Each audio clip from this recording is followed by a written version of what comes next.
So, Gary, how are the drone deliveries regulated within a certain country or region?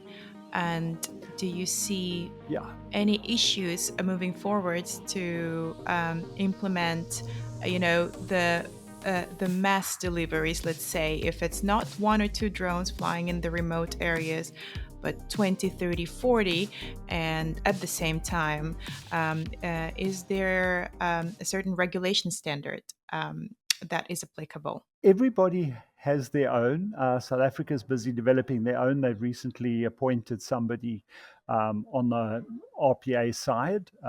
So they are developing it. I think it's really just a case of, crawl, walk, run.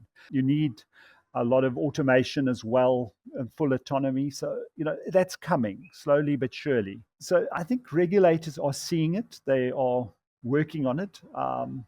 Also, I think there's a bigger picture here as well, and that is as we move into uh, larger eVTOL aircraft and other aircraft, particularly on the cargo side. I think there's a lot of developments going on at the moment, whether it's Beta, whether it's any of the other companies that are developing cargo drones specifically for mid-mile deliveries.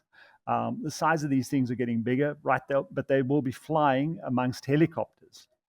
Now you suddenly got a problem, and that's one of the biggest issues I have. Is there seems to be a tendency to think of UTM as one side and ATC as another side, whereas they actually should be That is integrated. exactly a big problem. Yes, yes, yes. And this is what I was actually saying, that this old regulation that we are working on, and it's all good and fine, use space is a step in the right direction, but you know this can't be all, and that's where the big problem lies.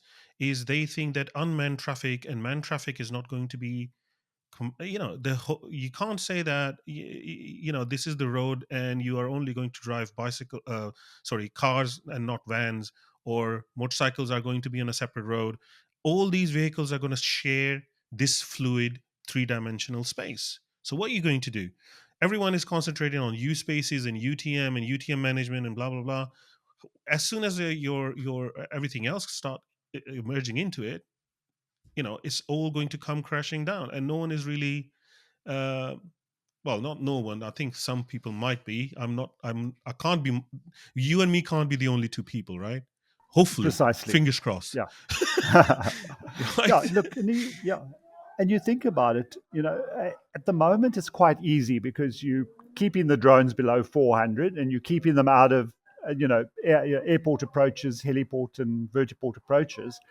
But now you're suddenly introducing something which is the same size as a helicopter, as R44. I mean, even now, an autonomous R44 flying in the United States, which they're using for crop spraying and that. But how long is it before that R44? Somebody's going to say, can't we use this to fly from Amazon distribution center A to Amazon distribution center B? So suddenly now this thing is flying in the same airspace as a conventional R44. And so, these things have got to be solved, and we've got to have solutions because it's coming.